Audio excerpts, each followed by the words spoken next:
Hi guys, welcome back to our channel honours English. आज हम William Shakespeare के द्वारा लिखी गई सोनेट 55 करने जा रहे हैं, जिसका नाम है note marble NOR the gilded monuments, जिसके अंदर उन्होंने फेयर यूथ को एनस्वर बनाने के लिए कहा है। यानी कि वो कहते हैं कि मैं कुछ राइटिंग्स करूँगा जिसके द्वारा मैं इस दुनिया में हमेशा के लिए ज़िंदा रहूँगा, मेरी राइटिंग्स के द्वारा। उनकी यह पोइम 1609 में पब्लिश करवाई गई थी। जैसा कि हमारी दूसरी सोनेट्स होती है, इसके अंदर भी 14 लाइन्स हैं। तो चलिए बिना टाइम वेस्ट किए पोइम को शुरू करते हैं। नोट मार्बल, न तो संगमरमर पत्थर, nor the gilded monuments. Gilded monuments का मतलब है सोने की प्रतिमा, यानी कि सोने की मूर्तियाँ। Of princes shall outlive this powerful rhyme. वो कहना चाहता है कि प्रिंस के द्वारा यानी कि मेरे द्वारा लिखी गई ये जो पावरफुल राइम है, यानी कि ये जो पोइम है, वो इन दोनों चीज़ों से कहीं ज़्यादा समय तक रहने वाली है। यानी कि समय के साथ मार्बल की चमक और सोने की चमक भी कम हो जाएगी, लेकिन मेरी जो पोइट्री है वो ज़्यादा समय तक रहेगी। But you shall shine more bright, लेकिन तुम और भी ज़्यादा चमकोगे इन दिस कंटेंट। ये जो मैंने तुम्हारे बारे में जो कुछ भी लिखा है, तुम इसमें बहुत ज़्यादा चमकोगे। Then unswept stone besmeared with sluttish time, यानी कि ये जो समय के साथ जो ये मूर्तियाँ बनाई गई है, ये तो पुरानी हो जाएगी। यानी कि पोइट जो ये लाइन है, ये 2 लाइन्स है, इनके अंदर कहना चाहता है कि तुम उन पत्थरों से कहीं ज़्यादा चमकोगे जो समय के साथ पुराने हो गए हैं। When wasteful war shall statues outrun, यानी कि ये जब बेकार के युद्ध होते हैं, बेफालतू की लड़ाइयाँ होती है, तो इसमें जो मूर्तियाँ होती है वो गिर जाती है, यानी कि अनेकों मूर्तियाँ टूट जाती हैं।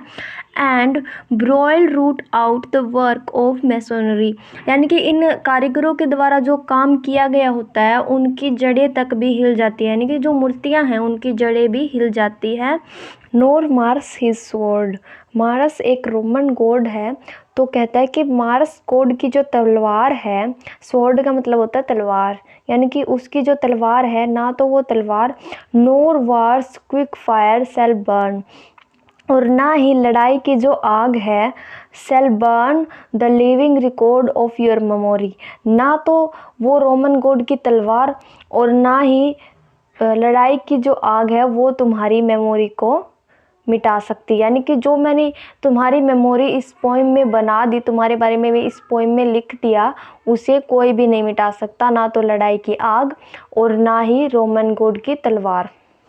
गेनेस्ट डेथ, यानी कि समय के साथ आने वाली डेथ से, एंड ऑल ओबिलियस एनिमिटी, और सभी अनजान शत्रुओं से, यानी कि उन शत्रुओं से, उन दुश्मनों से जिन्हें तुम नहीं जानते। सेल यूर पेस फोर्थ, तुम तुम्हारे कदम आगे बढ़ाओगे। Your praise shall still find room, और तुम्हारी जो बढ़ाई है, यानी कि तुम्हारी जो तारीफ मैंने की है, वो तुम्हें उन लोगों से जिताने में मदद करेगी। Even in the eyes of all prosperity, यहाँ तक कि आने वाले भावी पीढ़ियों की आंखों में भी तुम्हारे लिए इज्जत होगी। That wear this world out to the ending doom, और यह इस दुनिया में तब तक रहेगी जब तक कि उस दुनिया का अंत नहीं हो जाता। So till the judgment that yourself arise, यानी कि जब तक तुम्हारा खुद का लास्ट जजमेंट नहीं आ जाता, यानी कि जब तक तुम्हें डेथ नहीं मिल जाती। यू लाइव इन दिस, तुम इस संसार में जिंदा रहोगे। एंड डिवेल इन लवर्स आइज, प्यार करने वाले लोगों की आंखों के अंदर बसकर, यानी कि तुम मेरी इस पोइट्री के सहारे इस दुनिया में ज़िंदा रहोगे और लोग तुम्हें याद करते रहेंगे। तो पोइट इस पोइम के अंदर, मतलब इस सोनेट के अंदर यही दिखाना चाहता है कि जो पोइट्री होती है वो इंसान के मरने के बाद भी उसे ज़िंदा रखती है, लोग उसको याद करते हैं। जैसे आज हम याद कर रहे हैं विलियम शेक्सपियर को उनकी पोइट्री के द्वारा, वैसे ही वो कह रहे थे कि जैसे जब मैं मर जाऊंगा तो लोग मेरी पोइट्री के द्वारा मुझे याद करेंगे, मेरी प्रशंसा करेंगे, मेरी तारीफ़ करेंगे, और उन तारीफ़ के द्वारा मैं चमकूंगा।